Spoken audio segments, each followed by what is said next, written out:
যাবে? এই কারেন্টটা কোন ভোল্টেজের জন্য যাবে? 120 না 60 ভোল্ট? এটা বলো। তাড়াতাড়ি। এটা কার জন্য যাবে বলো? অ্যাকচুয়ালি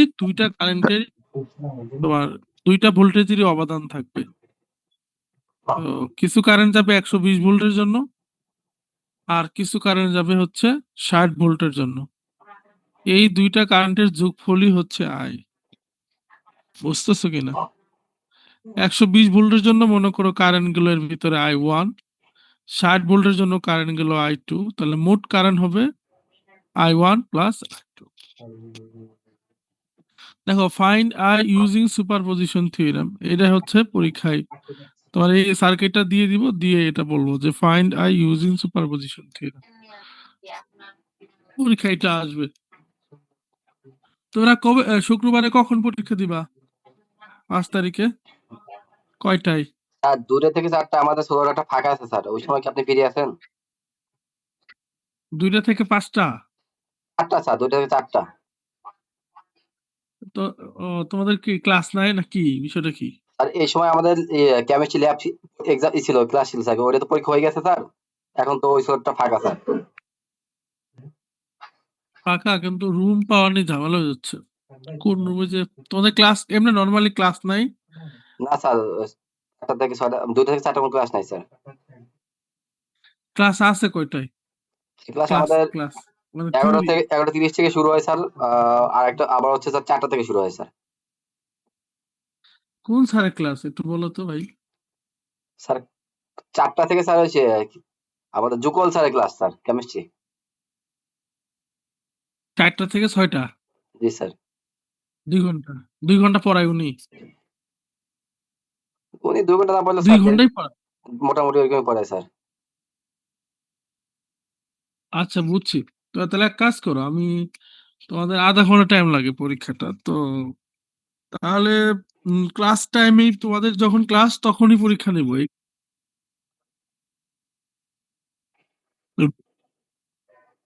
5 তারিখে। সো মানে রুমটা ইম্পর্টেন্ট, টাইমটা পরে ইম্পর্টেন্ট।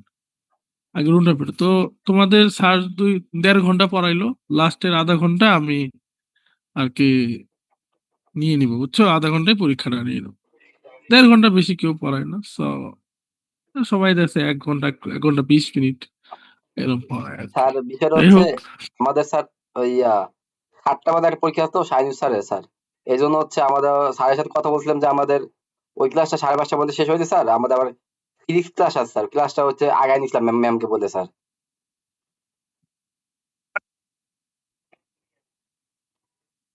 তাহলে সকালে আছে কার ক্লাস সকালে?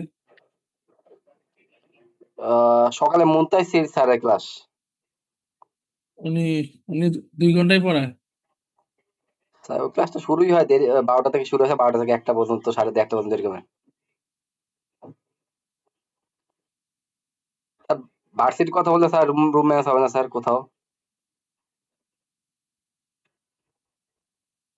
ওনার কি জিনিসটা কেমন? হুম? সকালে ক্লাসটা স্যার স্যার বুঝতে পারিনি স্যার, নেটওয়ার্ক ঝামেলা করছিল তো স্যার। সকালে পর-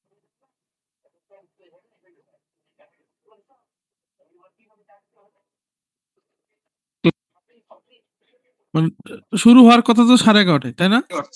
জি স্যার, জি স্যার, জি স্যার। উনি শুরু করে 12টায় এরকম?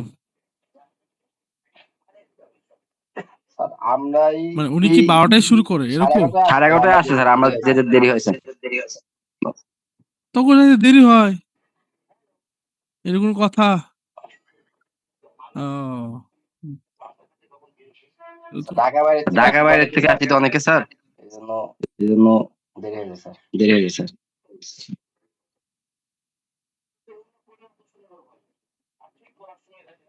রুম গুলো সংকট। আমাদের একটা ক্যাম্পাস ছেড়ে দেওয়া লাগছে, ওই সামনের বিল্ডিংটা ফাঁকা থাকতো। আচ্ছা দেখি স্যার আপনি একটু কষ্ট করে একারে কথা বলে দেখেন স্যার, যদি কোনো রুম খালি থাকে স্যার 2 থেকে 4টা খালি থাকার সম্ভাবনা বা কম। 3:30 থেকে 4টা এরকম হয়তো হয় স্যার। না হলে রাতে ক্লাস পরীক্ষা না লাগবো, রাতে ফাঁকা থাকবে। ঠিক আছে, দেখা যাবে। ঠিক আছে আপনি দেখে জানান। দেখো ওই 3টা ল্যাব রিপোর্ট লিখো, এই 3টা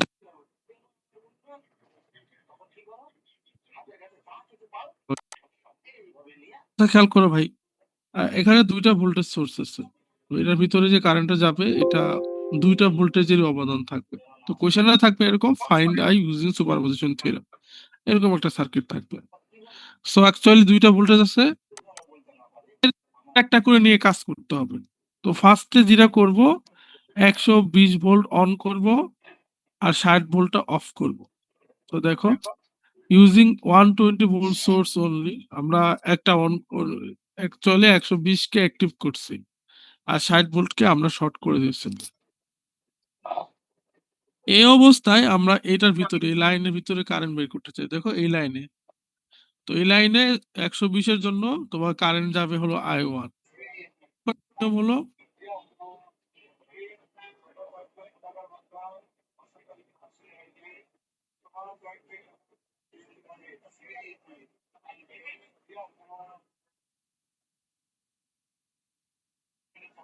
স্যার আপনার কথা শোনা যাচ্ছে না স্যার। শুনতে পাচ্ছ না? স্যার নেটওয়ার্কে অনেক সমস্যা করতেছে স্যার, মানে কেটে কেটে আসতেছে। আপনার কথা মাঝে মাঝে কেটে কেটে আসে স্যার। এবার কি শুনতেছো? এখন আবার শোনা যাচ্ছে স্যার। আচ্ছা, ফ্যানটা অফ করতে পারি একটু, হেডফোন কিরকম? আচ্ছা দেখো, একটু একটু ক্লিয়ারলি বোঝার চেষ্টা করো। সেটা হচ্ছে 20 আর 30 ওহম, মানে এই দুইটা হচ্ছে তোমার প্যারালাল, ঠিক আছে? এবং হচ্ছে 10-এর সাথে হচ্ছে সিরিজ। এটা বুঝছো কিনা একটু বলো, এই সার্কিট বুঝছো কিনা? মানে আমরা অ্যাকচুয়ালি কি করতে চাই, দেখো আমি আবার বলতেছি, আমাদের 2টা ভোল্টেজ সোর্স আছে, একটা 120 আর একটা হচ্ছে 60 ভোল্ট। তো এই অবস্থায় এই লাইনে কারেন্ট বের করতে চাই। অ্যাকচুয়ালি একাধিক সোর্স থাকলে আমরা একসাথে তো আসলে ক্যালকুলেশন করতে পারবো না, যেটা করতে হবে একটা একটা করে করতে হবে। তো মনে করো আমরা প্রথমে যেটা করলাম যে 120 অ্যাক্টিভ করলাম এবং 60 ভোল্টকে শর্ট করে দিলাম, তাহলে এই অবস্থায় এই লাইনে কারেন্ট যাবে মনে করো I1। আবার কি করব, আবার হচ্ছে 60 ভোল্ট হচ্ছে অন করব এবং 120 কে অফ করে দিব, এই অবস্থায় এই লাইনে যাবে কারেন্ট I2। আর সুপারপজিশনের নিয়ম অনুযায়ী মানে 120 ভোল্টের জন্য যদি I1 যায় এবং হচ্ছে 60 ভোল্টের জন্য যদি I2 যায়, আর যদি তুমি দুইটা একসাথে অ্যাক্টিভ করো, তাহলে যে কারেন্টটা হবে I হবে I1 plus I2, I1 plus I2, দুইটা কারেন্টের যোগফল। এই I1 হচ্ছে 60 ভোল্টের জন্য, I2 হচ্ছে 60 ভোল্টের জন্য। বিষয়টা হচ্ছে তুমি যদি শুধু 120 অন করো, তখন কারেন্ট এই লাইনের ভিতরে কারেন্ট যাবে হলো I1। আর তুমি যদি শুধু I2 অন করো, তখন সরি 60 ভোল্ট অন করো, তখন কারেন্ট যাবে হচ্ছে I2। আর তুমি যদি দুইটাই অন করো, তখন কারেন্ট যাবে দুইটা যোগফল I1 প্লাস I2। আর এটাই হচ্ছে সুপারপজিশন। যদি একাধিক সোর্স থাকে, একাধিক সোর্সের কারণে যে কারেন্টটা হবে, একটা একটা করে যদি অন করলাম, সেক্ষেত্রে যে কারেন্ট গুলো পাবো, ওই কারেন্ট গুলো যোগ করলে আমরা যদি একসাথে অন করি, সেটা সমান পাবো। তো সুপারপজিশন থিওরামটা এখানে একটা ডেফিনিট দেওয়া আছে, স্টেটমেন্ট দেওয়া আছে, দেখো তো একটু, এখানে একটু স্টেটমেন্টটা পড়ো তাহলে বুঝবো। এখানে বলছে যা voltage or current in any part of linear circuit with multiple source is equal to the sum of voltage or current caused by each source acting along। মানে যদি একাধিক সোর্স থাকে, কোন একটা লাইনের ভিতরে যে কারেন্টটা হবে, একাধিক সোর্স একা একা যদি কাজ করে, যে কারেন্ট গুলো পাবো ওই কারেন্টের যোগফলের সমান। তাহলে দেখো এই সার্কিটে একটু তাকাও, তাহলে বুঝবা সেটা হলো এই সার্কিটে তোমার দুইটা ভোল্টেজ সোর্স আছে, একটা হচ্ছে 120 ভোল্ট আর একটা হচ্ছে 60 ভোল্ট। তাহলে তুমি যদি 120 অন করো তাহলে এর ভিতর দিয়ে কারেন্ট যাবে I1, আর যদি 60 ভোল্ট অন করো তুমি পাবা I2, আর যদি দুইটাই অন করো তাহলে কারেন্ট পাবা I1 প্লাস I2। এটাই হচ্ছে সুপারপজিশন। আমার কথা বুঝছো কিনা বলো, একটু রেসপন্স করো, বুঝছো কিনা? জি স্যার, বুঝতে পারছি স্যার। হ্যাঁ, একটু রেসপন্স করতে হবে, নাহলে সমস্যা। তো তোমাদের পরীক্ষা যখন এই সার্কিটে থাকবে তোমরা কি করবা? ফার্স্টে 120-এর জন্য এখানে কারেন্ট বের করবা, এই যে 120-এর জন্য কারেন্ট বের করবা I1। এটাকে বের করার নিয়ম হলো প্রথম হচ্ছে তোমরা এই দুইটা দেখো, 20 আর 30 হচ্ছে প্যারালাল, 20 আর 30 প্যারালাল, এবং হচ্ছে 10 হচ্ছে সিরিজ। এটা যদি করো তুল্য রোধ পাবা হচ্ছে 22। তো 22-এর কারণে এখানে মোট কারেন্ট বের বা I টোটাল বের হবে হচ্ছে 120, মানে ভোল্টেজ 120 আর রোধ হচ্ছে 22, সেক্ষেত্রে 5.4545 অ্যাম্পিয়ার, 5.4545 অ্যাম্পিয়ার। তো এখানে যদি কারেন্টটা তুমি এখানে বের করতে চাও, কারেন্ট ডিভাইডার রুল ইউজ করতে হবে। তো কারেন্ট ডিভাইডার রুলটা এমন, যার ভিতর দিয়ে কারেন্ট যাবে সেটা উপরে থাকবে এবং 1/, আকারে থাকবে। দেখো এই I1 কারেন্টটা যাচ্ছে 30 ওহমের ভিতর দিয়ে, সো উপরে আছে 1/30। ঠিক আছে, এবং ভাগ হচ্ছে, দেখো কারেন্টটা এখানে আসলো, আসার পরে ভাগ হচ্ছে দুইটার মধ্য দিয়ে, এই যে 20 ওহম এবং 30 ওহম, এই দুইটা রেজিস্টারের মধ্য দিয়ে যেহেতু কারেন্টটা ভাগ হচ্ছে, সেজন্য যেটা হবে এই দুইটার মধ্যে তোমার ভাগের সূত্রটা পড়বে। তাহলে দেখো উপরে হচ্ছে যার ভিতর দিয়ে কারেন্ট যাবে সে উপরে থাকবে 1/30, এবং হচ্ছে নিচে হবে দুইটাই যাদের মধ্যে ভাগ হচ্ছে তারা 1/, থাকবে, এবং টোটাল কারেন্ট হচ্ছে 5.4545। এইভাবে তোমরা I1টা বের করবা। এখানে I1 পেয়েছে 2.1818 ভোল্ট অ্যাম্পিয়ার, এটা অ্যাকচুয়ালি কারেন্ট। তাহলে দেখতে পেলাম যদি 120 অন থাকে শুধু, সেক্ষেত্রে এই লাইনে কারেন্টটা হচ্ছে 2.8181। এবার যেটা করতে হবে 60 ভোল্ট অন করব। তো 60 ভোল্ট যদি অন করো সেক্ষেত্রে 120-কে আমরা শর্ট করে দিব। তাহলে এখন দেখো এই অবস্থায় দেখো 10 আর 30 এবার প্যারালাল, 10 আর 30 প্যারালাল এবং 20-এর সাথে সিরিজ আছে, এই যে 20 প্লাস 10 30 প্যারালাল, প্লাস মানে সিরিজ, বুঝছোই। সো তুল্য রোধ হচ্ছে 27.5। সো তুমি যখন কারেন্ট বের করবা, এখানে দেখো এখান থেকে যে কারেন্ট I টোটাল, এটা হচ্ছে ভোল্টেজ ভাগ রেজিস্ট্যান্স। সো এখানে ভোল্টেজ হচ্ছে 60 ভোল্ট, এখানে ভুলে 120 লেখা আছে, সো এখানে 60 ভোল্ট হবে, বিকজ দেখো এখানে ভোল্টেজ কিন্তু 60। তো ভোল্টেজ 60 এবং হচ্ছে রোধের মান 27.5। সো এটা ইয়ে হবে, এটা হচ্ছে চেঞ্জ হবে, এটা হবে 2.1818। তো এটা একটু এডিট করে নাও। এখানে এডিটটা হচ্ছে যে এটা হবে 60, এটা হবে 60, আর এটা 2 দিয়ে ভাগ হবে, তো অ্যান্সার আসবে 2.1818, 2.1818। এটা আসছে, টোটাল কারেন্ট হলো এটা। কিন্তু আমার লাগবে হচ্ছে এই লাইনের কারেন্ট I2। তো I2-র জন্য আগের মতো আমাদেরকে কারেন্ট ডিভাইডার রুল ইউজ করতে হবে। তো কারেন্ট ডিভাইডার রুল ইউজ করতে পারবো, I2 মানে যার ভিতরে কারেন্ট যাচ্ছে, দেখো এই I2 কারেন্ট 30-এর ভিতরে যাচ্ছে, এবং ভাগ হচ্ছে কার কার মধ্যে, এই 10 ওহম এবং 30। দেখো কারেন্টটা যখন এখান থেকে বের হলো, দেখো আমরা জানি ভোল্টেজের পজিটিভ থেকে কারেন্ট বের হয়, সো কারেন্টটা বের হলো, এখানে আসার পরে দেখলো দুই ভাগে ভাগ, দুইটা রাস্তা, সো 10 ওহম এবং 30 ওহম এদের মধ্যে ভাগ হবে। এই জন্য কারেন্ট ডিভাইডার রুল অনুসারে যার ভিতর দিয়ে ভাগ হবে সে উপরে থাকবে, এই জন্য উপরে 1/30, এবং নিচে হচ্ছে দুইটা যাদের মধ্যে ভাগ হচ্ছে 1/10 এবং 1/30। আর এখানে হচ্ছে 4.3636 হবে না, আমি তো বললামই, এটা একটু ক্যালকুলেশনে ভুল, এখানে 60 ভোল্ট হবে এই জন্য। সো এরকম হবে 2.1818। এটা যদি করো তাহলে তুমি যেটা পাবা, তো পাবা হচ্ছে আহ, এটা এটা একটু ভুল হয়েছে, কারণ ওই যে এক জায়গায় ভুল হওয়ার কারণে সব জায়গায় একটু ক্যালকুলেশন ভুল হয়েছে।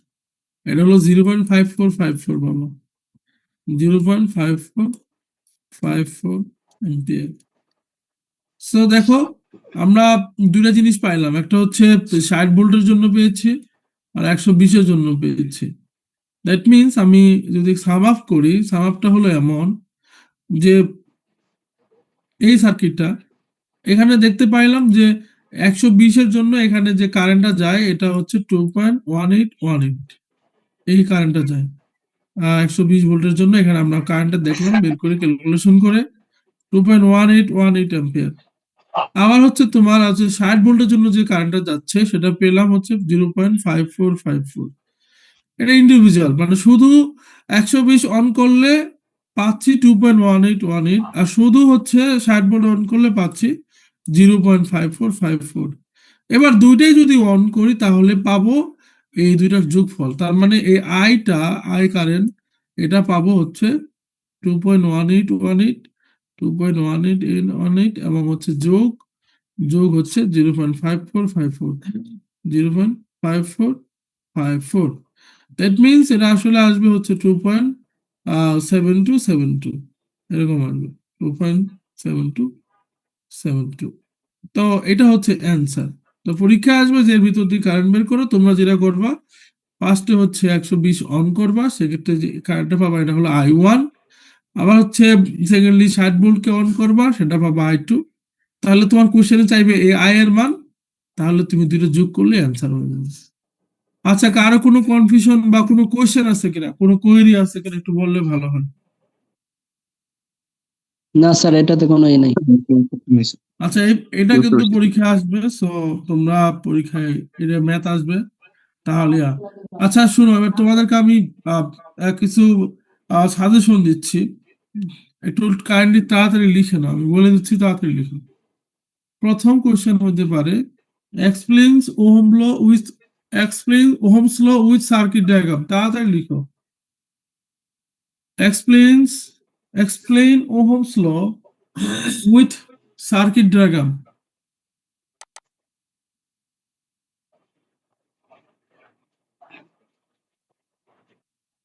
Explain Ohm's law with circuit diagram. লেখছি স্যার। লেখো। দ্বিতীয় question, draw and explain the graph of Ohm's law. Draw and explain the graph of Ohm's law. এটা মানে Ohm's law গ্রাফ আঁকো এবং হচ্ছে ব্যাখ্যা করো।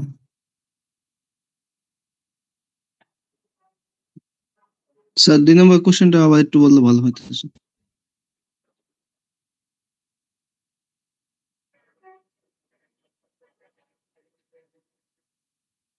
2 নম্বর কোশ্চেন হচ্ছে draw and explain the graph of Ohm's law. Ohm's law ছবি আঁকো এবং Ohm's law গ্রাফ আঁকো এবং ব্যাখ্যা করো। Ohm's law গ্রাফ আঁকো এবং ব্যাখ্যা করো।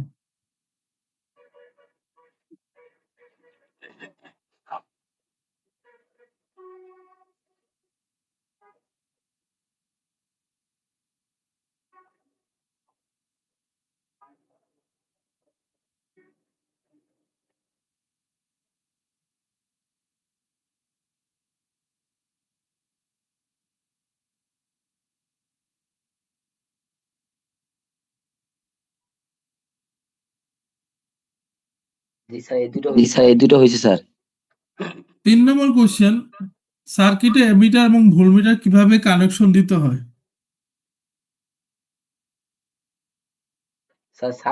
সার্কিট এমিটার বলেন না, এমিটার স্যার। এমিটার এবং ভোল্টমিটার কিভাবে কানেকশন দিতে হয়? ইংলিশে যদি বলো যে show the connection diagram of emitter and voltmeter in circuit diagram. Show the connection diagram of emitter and voltmeter in circuit diagram.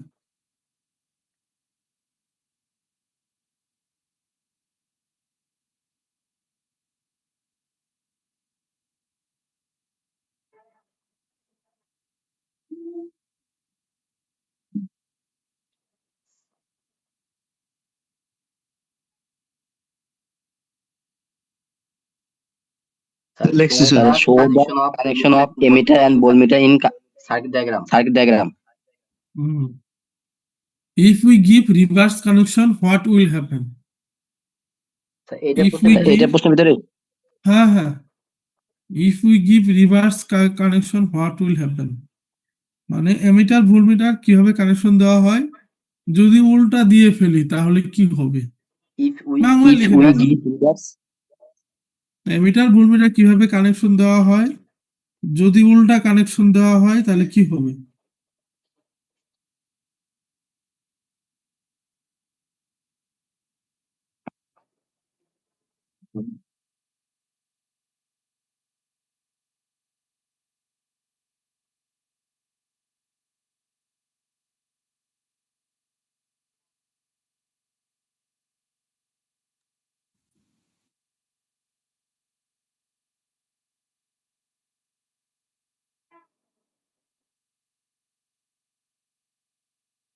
চার নাম্বার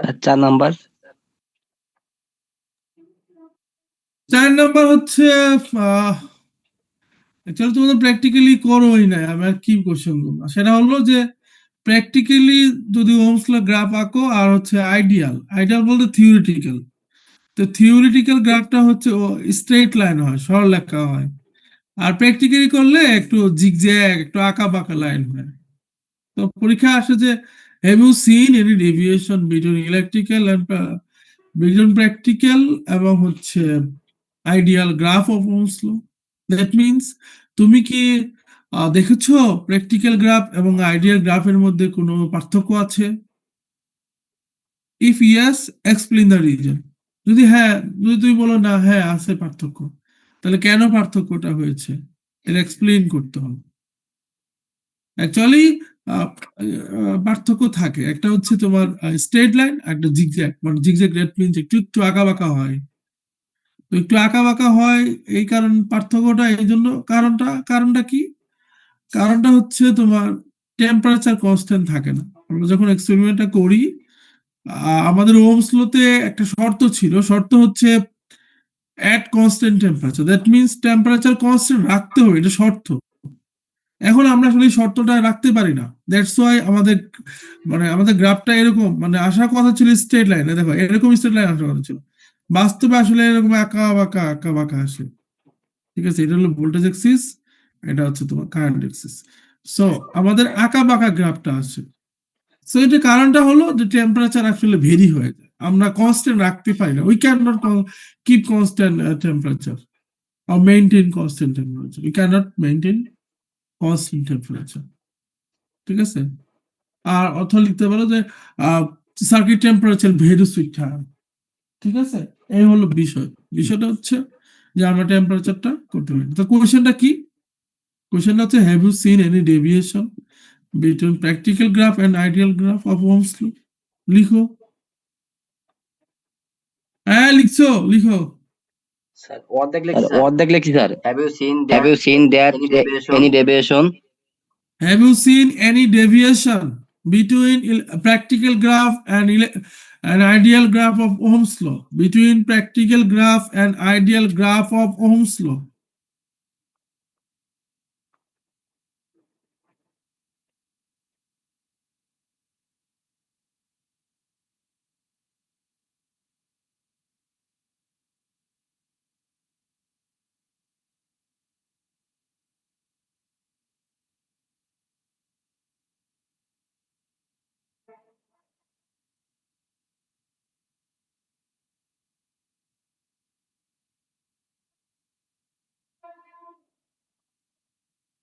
লেখছি স্যার। আচ্ছা, 5 নম্বর কোশ্চেন যেটা, সেটা হচ্ছে আইডিয়াল গ্রাফ থেকে ওহমস ল গ্রাফ থেকে কিভাবে আননোন রেজিস্ট্যান্স বের করা যায়? Explain the procedure of finding out the unknown resistance from the graph of Ohm's law. এটা হচ্ছে যে তুমি হচ্ছে কিভাবে গ্রাফ থেকে কিভাবে আননোন রোধের মান, মানে রোধের মান আর কেমনে বের করবে? লেখো যে গ্রাফ থেকে রোধের মান কেমনে বের করবে, এটাই কোশ্চেন। লিখছো? স্যার লিখতেছি। তাড়াতাড়ি লিখো, সময় নাই, 4 মিনিট আছে। আরেকবার বলবেন আরেকবার বলবেন sir? Explain the process of Procedure of finding out the unknown resistance from the graph of Ohm's law. Explain the procedure of finding out the unknown resistance from the graph of Ohm's law. Bangla না কই দিলাম, এটা বাংলা লিখে নিতে বলবো। বাংলাটা হচ্ছে Ohm's law graph থেকে কিভাবে আননোন রোধের মানটা বের করে বা রোধের মান বের করে, গ্রাফ থেকে কিভাবে বের করে, স্লোপ দিয়ে বের করে। ঠিক আছে, গ্রাফ থেকে স্লোপ বের করবা, স্লোপ থেকে স্লোপকে উল্টাই দিলে আননোন রোধের মান। তো এটা গ্রাফ আঁকতে হবে, আইকা তোমরা স্লোপ দেখাবা কেমনে স্লোপ আঁকে, এগুলো তোমাদের ক্লাসে অবশ্যই পাইছি। So এটা বিষয়। জি স্যার জি স্যার আচ্ছা, দেখছি স্যার। হুম। তারপর হচ্ছে আরো এক্সপ্লেইন আরো sir KCL and KVL with circuit diagram. আর এটার সাথে এক্সপ্লেইন না পরের প্রশ্ন, explain KVL and KCL with circuit diagram.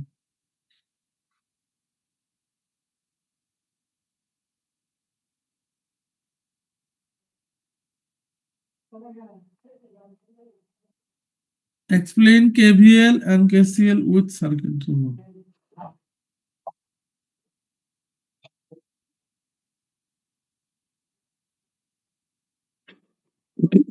দেখছি স্যার।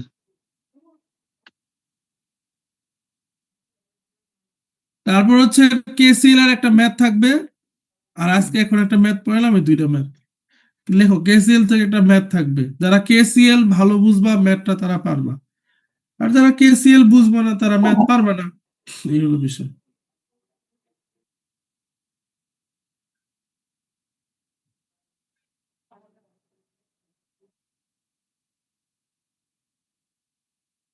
স্যার কত মার্কের পরীক্ষা হবে স্যার? দুইটা ম্যাথ থাকবে, 60 মার্ক পরীক্ষা, টাইম আধা ঘন্টা। স্যার সময় স্যার সময় কমে গেল স্যার, 60 মার্ক স্যার। সময় বেশি হয়ে গেল, পরীক্ষা দিয়ে দেখো। তোমরা না লিখা এদিক সেদিক তাকাবা, এটা করবা ওইটা করবা, এগুলো তোমাদের কাম। তাই তো বেশি সময়, তোমাদের পরীক্ষা শেষ হবে 20 মিনিটে, 10 মিনিট স্যার ফাও। স্যার বলো, কোশ্চেন কি 6টা থাকবে? 6-7টা থাকবে, 7টা। 7টা, আচ্ছা স্যার। স্যার স্যার আমাদেরও যে এক্সপেরিয়েন্স গুলো আছে না স্যার, যদি আরেকবার যদি আরেকবার করতে স্যার কোনটা কোনটা এক্সপেরিয়েন্স করবো স্যার? 3টা, verification of Ohm's law, verification of KCL, verification of KVL, আর আজকের ম্যাথটা, এই তো। আজকে একটা করবো স্যার। অ্যাসাইনমেন্ট করবো স্যার? অ্যাসাইনমেন্ট লাগবে না, খালি ম্যাথ করবো। ওই স্যার এক্সপেরিমেন্টের ভিতরে দিয়ে দেবো স্যার। হুম। আজকেটা শুধু কুইজে আসবে, ঠিক আছে? তাহলে তোমরা 5 তারিখে দেখি, তোমরা যদি রুম ম্যানেজ করতে পারো আমাকে বললো, আর না পারলে আমি দেখি রাতে নিতে হবে, না হয় দেখি কি করা যায়, দেখা যাক স্যার ইনশাআল্লাহ। আমাদের মধ্যে অনেক স্টুডেন্ট আছে অনেক রাত্রে, স্যার মানে অনেক দূর থেকে আসে স্যার। বেশি রাত্রে নেন স্যার, সমস্যা নাই, কিন্তু বেশি রাত্রে যেন না হয় স্যার, তাইলে হ্যাঁ, ওই তোরা নারায়ণগঞ্জের সকালেও দিকে পরীক্ষা যাইতে স্যার দিবি একটু না, কষ্ট হয়ে যায়। তোরা রাতেও পরীক্ষা দিবি না, তোর পরীক্ষা নেওয়া দরকার নাই, সব ফেল দিয়ে দিই আমি। তারা না না সকালেও স্যার, দেরি করে আমরা আসবি, আবার কইতাছে রাতে তাড়াতাড়ি যাইতে হইব, তাইলে বল আমি কোন দিকে যাব? হ্যাঁ, সকালেও দেরি করে আসবি, রাতেও দেরি চলে যেতে চাস? স্যার স্যার আমরা তারপরে দেখি দেখি কোনো জোগাড় করা যায় কিনা দূরে স্যার। থেকে স্যার দূরে থেকে স্যার ভাই, 4টার মধ্যে হয় কিনা স্যার, না হলে স্যার সকালে স্যার 11টার দিকে, 11টা থেকে বিষয়টা হচ্ছে যে 11:30 আমার হাতে নাই, এদিকে যে স্যার। জিনিসটা আমার হাতে নাই আমি তো কথা দিতে পারবো না, এটা হচ্ছে ইউনিভার্সিটি একা, তোরা তো পুরাতন সকালে স্যার স্টুডেন্ট। 11 থেকে 11:30 বা এদিকে স্যার।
Gracias.